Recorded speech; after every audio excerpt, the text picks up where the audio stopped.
미국 사회에 엄청난 파장을 일으키고 있는 주식시장의 게임스탑 공매도 사태는 단순한 해프닝이 아니라 미국 주식시장의 질서를 바꿀 수도 있다는 분석이 나오고 있습니다.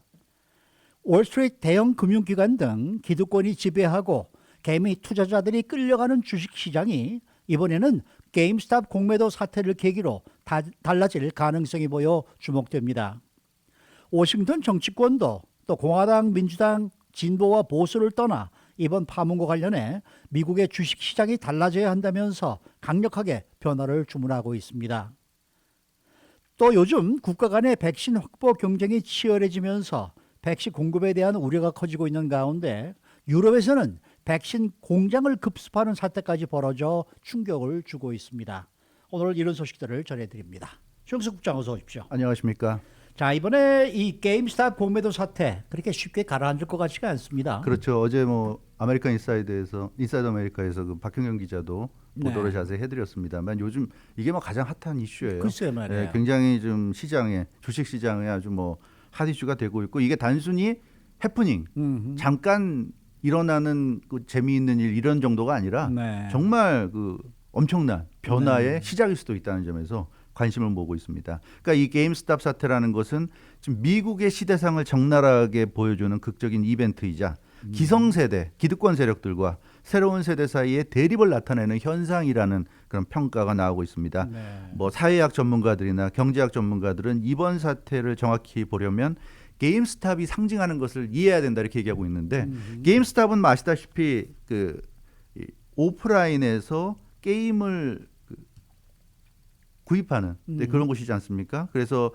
오프라인 소매가 주류인 곳이 게임스탑입니다. 특히 이 널드라고 우리가 얘기하는 그러니까 경제가 호황을 누리던 시절에 이 너드들은 개인적인 능력은 뛰어나지만 사회성이 좀 떨어지는 사람들. 네, 그래서 집에서 이런 게임을 즐긴다거나 이런 사람들이 많은데 이런 사람들이 즐겨가는 곳이 게임스탑에 가서 게임을 골라서 구매하고 뭐 이런 것들. 그리고 이 게임스탑 외에도 이번에 공매도 파문의 대상이었던 뭐 블랙베리라든가 AMC 이런 것도 이 너드들이 굉장히 그 좋아하는 그런 것들인데 어찌됐건 이 게임스탑이라는 것은 그러니까 오프라인이 주가 되는 지금으로 보면 좀 낙후된 네, 그런 네, 좀 네. 몰락하는 그런 어떤 그 상징 중에 하나인데 네.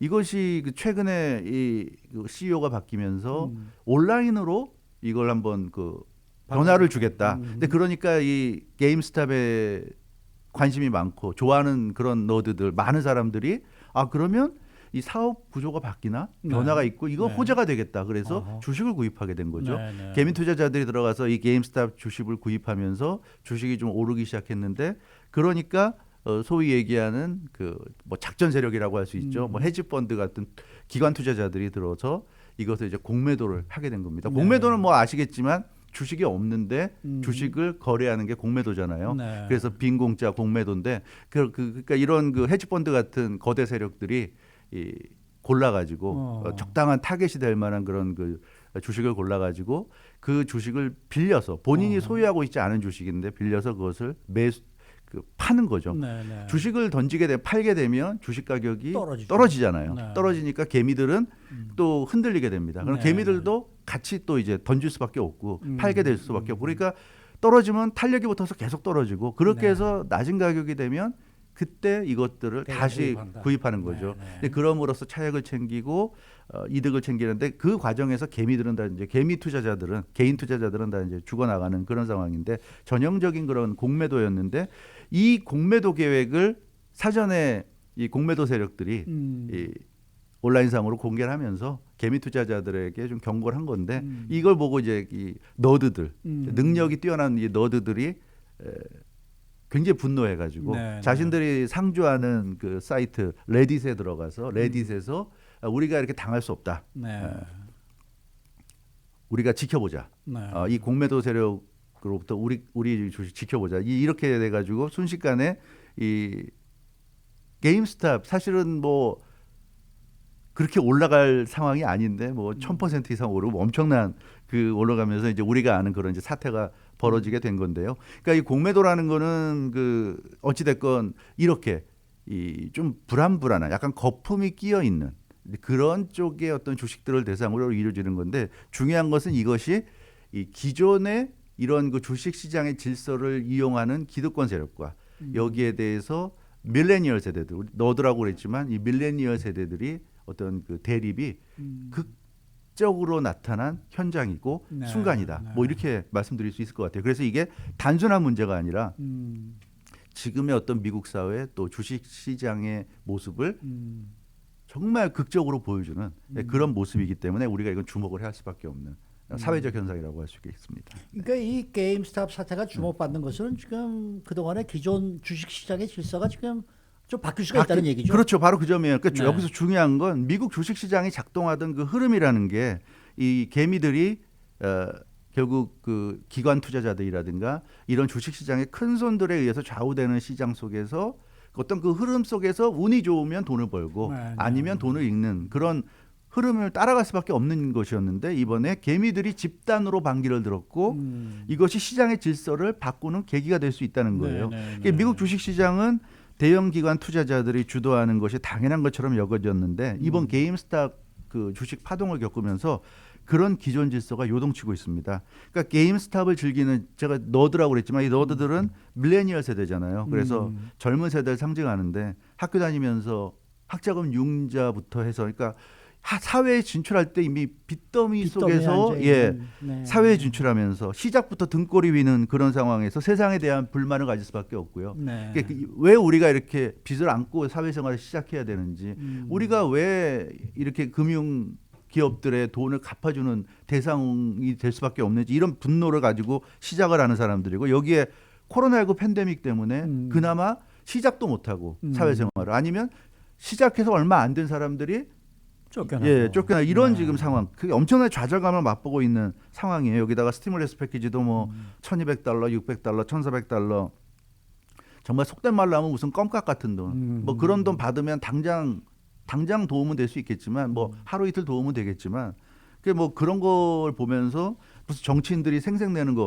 같은 그런 느낌. 굉장히 분노하고 있고 그런 상황 속에서 자신들이 어렵게 투자한 것을 또 이런 공매도 세력들이 나타나서 자신들에 대해서 불이익을 준다 이런 부분에 이제 폭발했다고 볼 수 있고요. 10년 정도 전에 그 금융위기 사태 때 나타났던 오쿠파이 월스트리트 월가를 점령하라는 그런 흐름 기억나시죠? 그 흐름이 재현됐다고 보면 되는 거예요. 근데 이제 그 2008년, 2009년 금융위기 사태 때는 오프라인이었잖아요. 그렇죠. 거리에 나가서 시위하고 그랬는데 그런 사람들이 그런 세력들이 이제는 온라인에 모여서 온라인에서 이런 또 반기를 들 수 있는 그런 그 상황으로 갈 수 있고요. 사실은 그 금융위기 사태 우리가 생각해 보면 2008, 2009년 금융위기 사태 때도 보면 서브프라임 모기지 사태에 이어서 금융위기가 왔는데 월가의 대형 금융기관들이 말도 안 되는 그런 대출, 그 모기지 남발하면서 이 거품을 키울 대로 키운 거 아닙니까? 거품을 키웠는데 그거 모럴 해저드라고 우리가 도덕적 해이라고 불렀지만 누구도 책임지지 않았고 누구도 처벌받지도 않았어요. 뭐 그리고 뭐 나라에서 오히려 다 그냥 뭐 구제금융 받았죠. 구제금융 받고 말이죠. 그러니까 말도 안 되는 대출 남발하고 쓰레기 같은 파생 상품 만들어내면서 글로벌 경제를 어지럽힌 주범들이 월가 대형 금융기관들인데 이 세력 이런 그 기득권들은 구제금융 지원으로 살아남았고요. 주택 소유자들, 스몰 비즈니스 종사자들, 서민들만 결국 금융위기 사태 모든 책임을 떠안고 다 나가 떨어졌어요. 집 뺏기고 홈레스 되고 직장 뺏기고 실업자 되고 이런 사람들. 그래서 밀레니얼들은 이미 10년 전에 이 사회가 얼마나 부조리하고 불공정한지를 다 알게 된 상황에서 이런 그 일반 소시민들이 사랑하는 너드들이 사랑하는 그 게임스탑 주식마저도 헤지펀드가 140% 공매도를 해버리면서 이 다수의 개미 투자자들을 상대로 장난치니까 폭발했다. 이제 그런 점에서 그것을 지금 막는 과정에 있잖아요. 지금 뭐 이 사태는 앞으로 계속 두고 봐야 되겠습니다만 이 굉장히 그래서 이 그동안에는 개미들은 절대로 기관 투자자들을 당해낼 수 없다. 우리가 그렇게만 생각해 왔는데 그렇지 않을 수도 있다는 가능성을 그걸 보여줬다는 점에서 혁명이었어요. 혁명이었어요, 사실은. 그러니까 기득권 이 기성 세대와 새로운 세대의 이제 싸움인 거죠. 그러니까 밀레니얼 세대들이 기울어진 운동장으로 그 시장을 만들어 놓은 월가 대형 기관 투자자들을 상대로 전쟁을 하는 것이고요. 그동안은 월가 이 대형 기관 투자자들이 장을 이끌고 정부가 이걸 뒤를 받쳐주고 그리고 뭐 연방증권거래위원회, SEC 같은 기관들이 이것을 심판의 역할을 해야 되는데 심판이 아니라 사실은 일방적으로 한쪽 편을 들었죠. 지금도 SEC가 뭐라고 그럽니까? 개미 투자자들이 레딧을 통해서 게임스탑 주식 그 매입 결의를 하고 실행에 옮긴 것에 대해서 이 주가가 700%나 단숨에 올랐기 때문에 불법이다. 조사하겠다는. 그러니까 공매도 세력을 조사하는 게 아니라 이런 개미 투자자들, 이 레딧을 통해서 이 단체로 움직인 이 개미 투자자들을 조사하겠다고 그런단 말이에요. 여기다가 또 주식 중개 플랫폼 로빈후드가 개미 투자자들 주식 거래를 막아버렸잖아요. 그래서 공매도가 실현될 수 있도록 판을 깔아버렸습니다. 그렇기 때문에 결국은 이런 구조를 보면서 아 역시 이 개미 투자자들은 희생양이 될 수밖에 없는 이런 구조. 그래서 이 기득권 세력들의 존재가 이번 사태를 통해서 다 드러났습니다. 네. 이런 그 이 규제기관 SEC라든가 주식중개 플랫폼 로빈후드도 결국은 큰 틀에서 보면 다 이런 그 기득권 세력들이고요. 여기에 맞서서 이 개미 투자자들이 전쟁을 벌이고 있다. 이게 지금 한국에서도 엄청난 핫 이슈가 되고 있고요.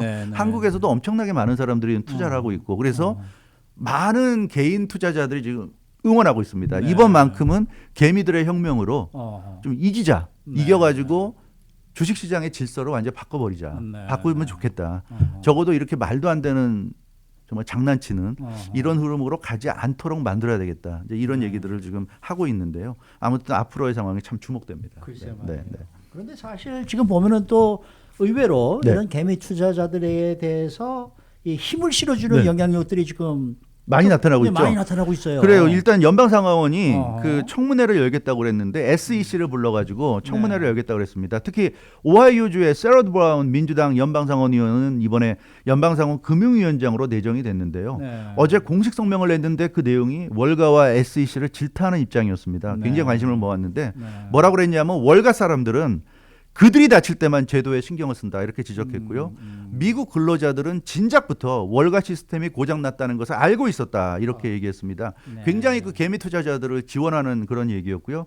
그러면서 SEC와 연방의회가 월가 사람들만이 아닌 모든 사람들을 위한 경제를 작동시켜야 한다 이렇게 강조해서 이 새 연방상원 금융위원장이 아주 강하게 이번 사태를 언급을 했고 그래서 이 청문회를 열어서 이번 사태를 조사하겠다 이런 얘기를 했습니다. 그리고 말씀드린 대로 게임스탑 외에 AMC라든가 블랙베리라든가 이런 쪽도 이제 공매도 전쟁을 치르고 있는데 이제 이런 부분에 대해서 이제 공매도도 굉장한 지금 논란이 되고 있죠. 그 새로운 진보 정치의 아이콘이라는 알렉산드리아 오카시오 코르테즈 민주당 연방하원 의원도 그런 얘기를 했어요. 트위터로 해치 펀드들이 자유롭게 공매도하는 동안에 소매 투자자들은 주식 거래를 할 수 없었다. 로빈후드가 막아버렸잖아요. 이게 막혔다. 그래서 이건 좀 제대로 알아볼 필요가 있다. 뭔가 좀 문제가 있어 보인다. 이렇게 지적하면서 공개적으로 의혹을 제기했고요. 그러자 공매도에 당한 적이 있어서 공매도에 굉장히 부정적인 일론 머스크. 현재 세계 최고 부자죠. 일론 머스크 테슬라 CEO가 오카시오 코르테즈 하원 의원 트윗에 적극적으로 지지를 보내면서 이 너드들의 편을 들고 나섰습니다. 일론 머스크 CEO는 심지어 공매도는 사기다. 이렇게까지 얘기하면서 아주 뭐 대놓고 비난했어요. 굉장히 인상적인 말을 트윗으로 했는데 뭐라고 그랬냐면 You can sell houses you don't own. You can sell cars you don't own. But you can sell stock you don't own? 이렇게 얘기했어요. 그러니까 소유하지 않은 집은 팔 수 없고 소유하지 않은 차도 팔 수 없는데 소유하지 않은 주식은 팔 수 있다? 이게 말이 되느냐 이런 얘기죠. 그것은 헛소리다 이렇게 아주 트윗으로 일갈했어요. This is BS. Shorting is scam. 이 공매도는 사기다. 그러니까 이런 보유하지도 않은 그런 주식을 가지고 장난치는 건 이건 사기다 얘기했고요. 공화당의 극우 정치인이죠. 테드 크루즈 연방상원 의원. 대선에도 출마했었던. 근데 보기 드물게 극진보 오카시오 코르테즈 트윗을 지지했습니다. 그러니까 이 테드 크루즈 상원 의원도 이번 사태에 대해서는 오카시오 코르테즈 하원 의원과 궤를 함께 했는데 그래서 일각에서는 로빈후드가 정치 대통합을 이뤘다는 우스갯소리까지 지금 나오고 있는데 극진보와 극보수가 하나가 된 이례적인 모습인데요. 정치적인 스탠스로는 가장 먼 두 사람인데 경제적으로는 어찌됐건 기득권 세력들에 맞서는 아웃사이더 측면에서 통하는 면이 좀 있는 것 같습니다. 그래서 이번 그 게임스탑 사태는 미국 주식시장의 흐름을 좀 바꿀 수도 있지 않을까? 이런 기대도 해볼 수가 있을 것 같고요. 이렇게 이번에 연방상원에서 또 연방의회에서 이슈가 되고 있고 뭐 그 엘리자베스 워런 상원의원 같이 진보적인 인사도 어제 굉장히 그 SEC를 질타하는 그런 이 발표를 하기도 했는데요. 이제 그런 걸 보면 뭔가 좀 달라질 가능성이 보이지 않는가. 그리고 이 일론 머스크 같은 영향력이 막강한 그런 또 유명 인사도 이렇게 이 개미 투자자들의 편을 들어주고 있고, 그래서 이번 기회에 뭐 완전히 180도 달라지진 않더라도 어느 정도의 좀 부조리라든가 그런 부분이 좀 달라질 수 있는, 그래서 헤지 펀드 같은 월가 대형 투자 금융기관들, 로빈후드 같은 주식 중개 플랫폼, 그 심판 역할을 하는 SEC 등이 다 한통속이라는 그런 것이 어떻게 보면 이번에 드러나게 한 것만으로도 굉장히 이거는 좀 의미 있다, 이렇게 볼 수 있을 것 같고요. 그래서 이 게임스탑 사태는 뭐 많은 사람들이 지금 주시하고 있는데 우리도 좀 주시를 해야 될 것 같아요. 요즘 안 그래도 제로금리 시대이기 때문에 조금이라도 돈이 있는 분들 죄다 지금 주식에 들어가잖아요. 시장으로 예. 갔죠. 그러니까 이번 게임스탑 사태를 잘 좀 지켜보셔야 될 거예요. 단순히 게임스탑이 폭등하네 뭐 이래가지고 내가 좀 돈을 벌 수 있을까 하는 단순한 차원을 넘어서서 그럼요. 이거는 굉장히 이 미국 주식 시장의 질서를 바꿀 수도 있는 그런 문제이기 때문에 주목을 해야 될 것 같습니다. 네. 네.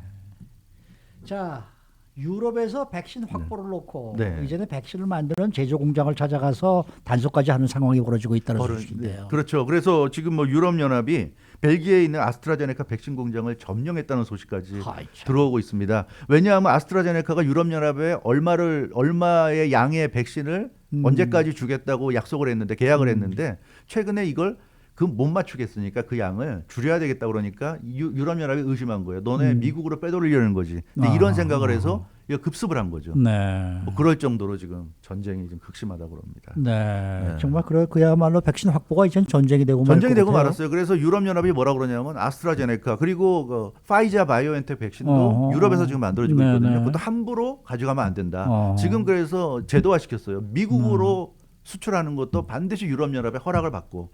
그래서 이제는 유럽 연합이 미국 우선주의 막겠다는 겁니다. 이것도 굉장히 좀 심각한 문제. 이게 유럽 연합이 이 정도 움직임을 계속 보인다면 미국이 백신을 확보하는데도 좀 영향을 받을 수 있는 그럴 측면도 거예요. 있고요. 그래서 이 국가 이기주의가 문제가 되는 게 네.